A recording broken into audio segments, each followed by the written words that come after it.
Today we are going to discuss about motion under gravity. Motion under gravity. So what is this? If I drop this pen from here, then it will be fall down or rise up. So let me see.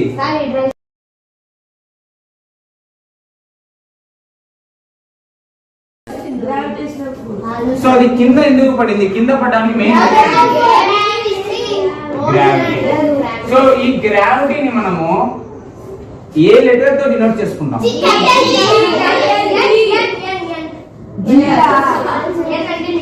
Okay, ఏదైనా సరే ఒక object ఒక place నుంచి కింద పడేటప్పుడు దాని acceleration అంటే ఎప్పుడైతే ఈ యొక్క పెన్నుని ఇక్కడ నుంచి డ్రాప్ చేస్తున్నానో దీని యొక్క యాక్సలరేషన్ ఈచ్ సెకండ్ కి అంటే సెకండ్ కి పెరుగుతుందా డిక్రీజ్ అవుతుందా?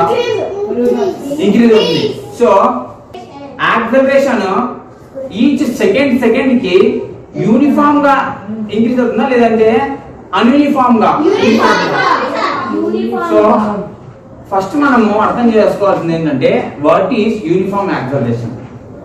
Uniform acceleration means if an object velocity changes by same amount of each second of every second it has uniform acceleration. అంటే ప్రతి ఒక్క సెకండ్ కి ఆ ఆబ్జెక్ట్ కున్న యాక్సలరేషన్ ఈక్వల్ అమౌంట్ లో పెరుగుతూ ఉంటే దాన్నే మనము యూనిఫామ్ యాక్సలరేషన్ అని చెప్తాము.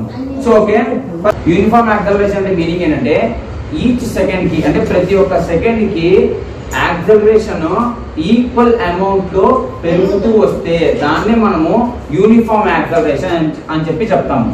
దాన్ని మనం యూనిఫామ్ యాక్సలరేషన్ అని చెప్పి చెప్తాము. సో ఎవరికైనా యూనిఫామ్ యాక్సలరేషన్ అంటే డౌట్ ఉందా? So what is the gravity then?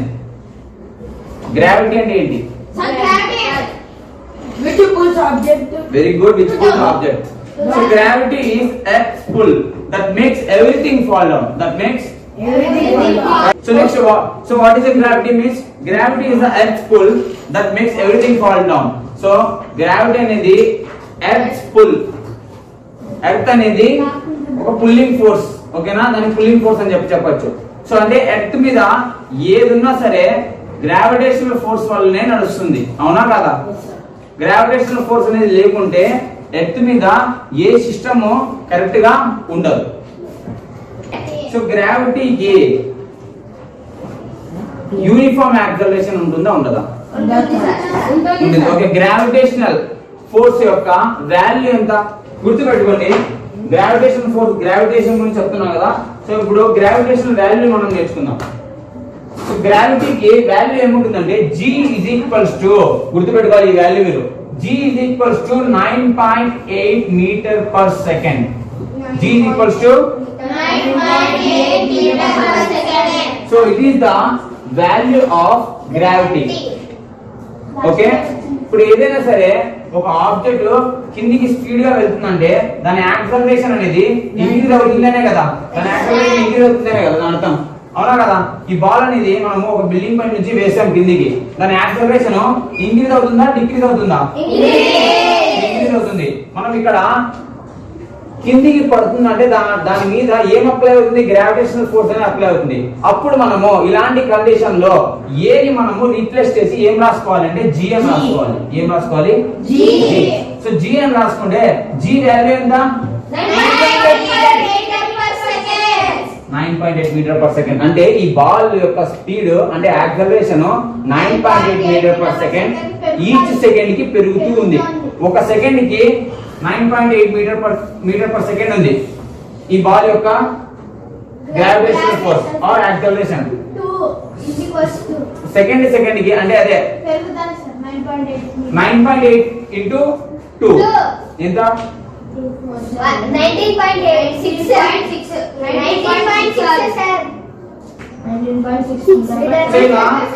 ఇలా ప్రతి ఒక్క సెకండ్ కి ఈ యొక్క గ్రావిటేషనల్ ఫోర్స్ యొక్క వాల్యూ అనేది ఈక్వల్ అమౌంట్ లో 9.8 ఫస్ట్ సెకండ్ కి, తర్వాత సెకండ్ సెకండ్ కి డబుల్ అవుతుంది, థర్డ్ సెకండ్ కి ట్రిపుల్ అవుతుంది. ఇలా ఈక్వల్ అమౌంట్ లో పెరుగుతూ వస్తే దాన్నే మనం ఏం చెప్తామంటే యూనిఫామ్ యాక్సలరేషన్ అని చెప్తాం. ఏం చెప్తాం? అర్థమైందా? Okay. First equation of motion ఏది Roshan? What is the first equation of motion? Roshana, what is the first equation of motion? V is equals to U plus AT. V is equals to U plus AT. ఇది first equation of motion. ఓకేనా? But మనం ఇక్కడ మాట్లాడుతున్నది ఇది first equation of motion కదా. మనం ఇక్కడ discuss చేసుకున్న టాపిక్ ఏంటి? Motion under gravity. ఓకేనా? అక్కడ మనము ఏం రీప్లేస్ చేయాలి? gravity. V is equals to U plus AT. ఎందుకు రీప్లేస్ చేసాం?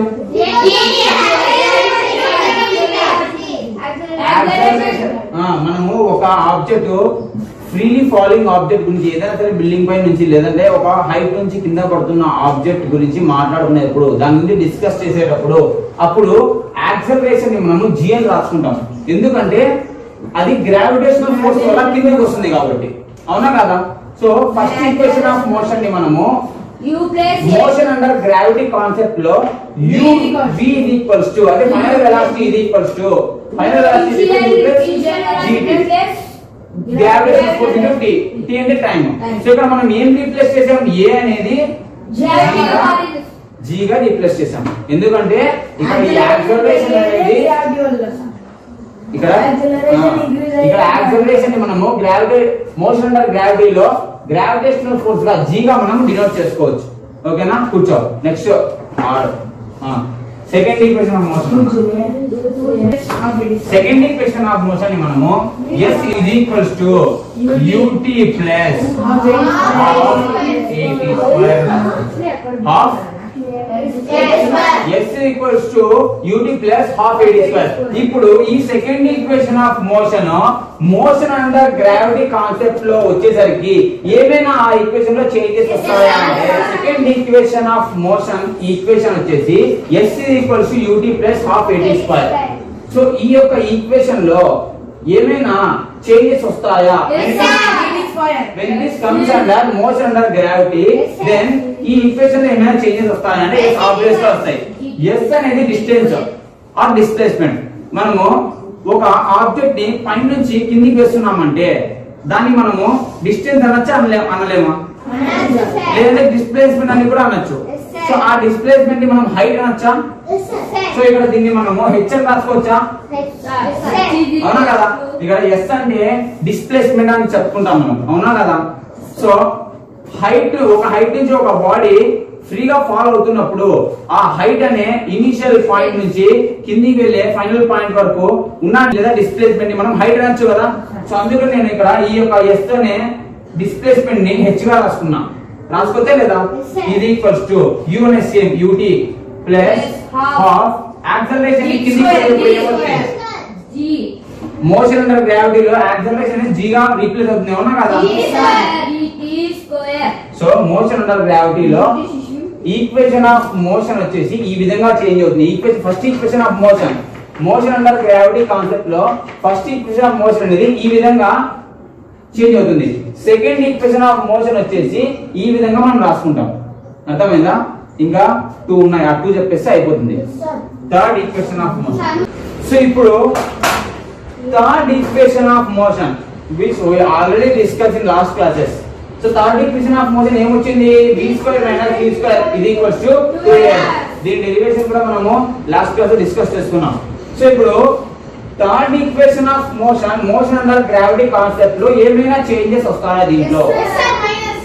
థర్డ్ ఈక్వేషన్ ఆఫ్ మోషన్ యొక్క ఈక్వేషన్ లో రీడ్ చేయి. థర్డ్ ఈక్వేషన్ ఆఫ్ మోషన్ యొక్క ఈక్వేషన్ లో మోషన్ అండర్ గ్రావిటీ యొక్క కాన్సెప్ట్ లోకి వచ్చేసరికి ఈ ఈక్వేషన్ లో ఏమైనా చేంజెస్ వస్తాయా? రావా? వస్తాయి. ఓకే, వస్తే ఏమొస్తాయి? ఫిల్టర్స్ చెప్పు. ఫిల్టర్స్ ఉండు ఒక నిమిషం. v square minus u square is equals to 2ah 2 ఇక్కడ ఏ g గా రాసుకోవచ్చు కదా gh.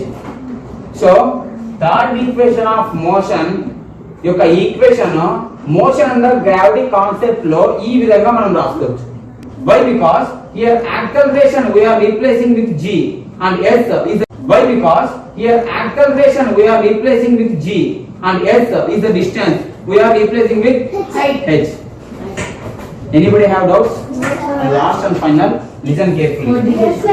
This is the distance in nth second equation. So in distance in nth second equation లో ఎప్పుడైతే మనం గ్రావిటీ గురించి మాట్లాడుతున్నప్పుడు it means motion under gravity గురించి మాట్లాడేటప్పుడు ఈ డిస్టెన్స్ ఇన్ nth సెకండ్ లో అంటే ఈ ఈక్వేషన్ లో ఏమైనా చేంజెస్ వస్తాయా? వస్తే ఏమేమి వస్తాయి చెప్పు. డిస్టెన్స్ ఇన్ nth సెకండ్ యొక్క ఈక్వేషన్ మోషన్ అండర్ గ్రావిటీ యొక్క కాన్సెప్ట్ లో వచ్చేసరికి ఈ విధంగా చేంజ్ అవుతుంది. hn is equals to ut plus g/2 into 2n minus 1. Here we are replacing s as a h and we are replacing acceleration as a gravitational force. Okay, so these are the four equations. It means distance, first equation of motion, second equation of motion, third equation of motion, distance in nth second. These are the four equations which can be changed, which are changed in the concept of motion under gravity. అర్థమైందా? క్లియరా? ఈ విధంగా change అవుతాయి. ఇంకా ఏమైనా changes వస్తాయా దాంట్లో? Motion under గ్రావిటీలో మీరు ఎంత హైట్ నుంచి అయినా వేయండి, ఏదైనా ఆబ్జెక్ట్ వేయండి. లైక్ ఫర్ ఎగ్జాంపుల్ నేను ఎంత పెద్ద బిల్డింగ్ పై నుంచి వేసినా కూడా ఈ యొక్క ఆబ్జెక్ట్ యొక్క ఇనిషియల్ వెలాసిటీ ఏముంటుంది? జీరో. ఎందుకంటే ఈ యొక్క ఇనిషియల్ వెలాసిటీ నేను ఇంకా వదలలేదు కాబట్టి ఇంకా జీరోనే ఉంటుంది. చూడండి, ఒక ఆబ్జెక్ట్ పై నుంచి కింద పడుతుందంటే దాని అర్థము దానికి పైన ఇనిషియల్ వెలాసిటీ ఏముంటుంది?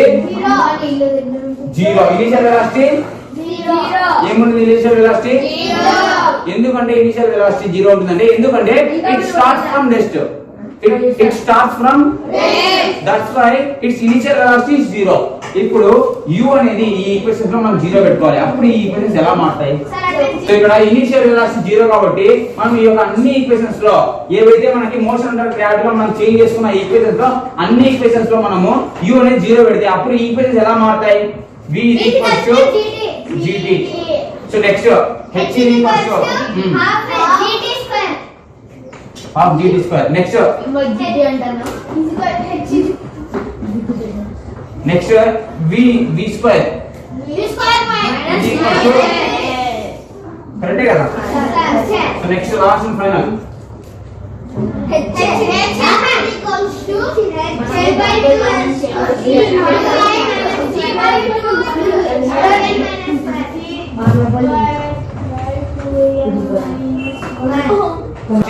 మోషన్ అండర్ గ్రావిటీ కాన్సెప్ట్ లో ఇనిషియల్ వెలాసిటీ జీరో అవుతుంది ఎందుకంటే it always starts from rest కాబట్టి. So all of you understand this concept? If anybody have any doubts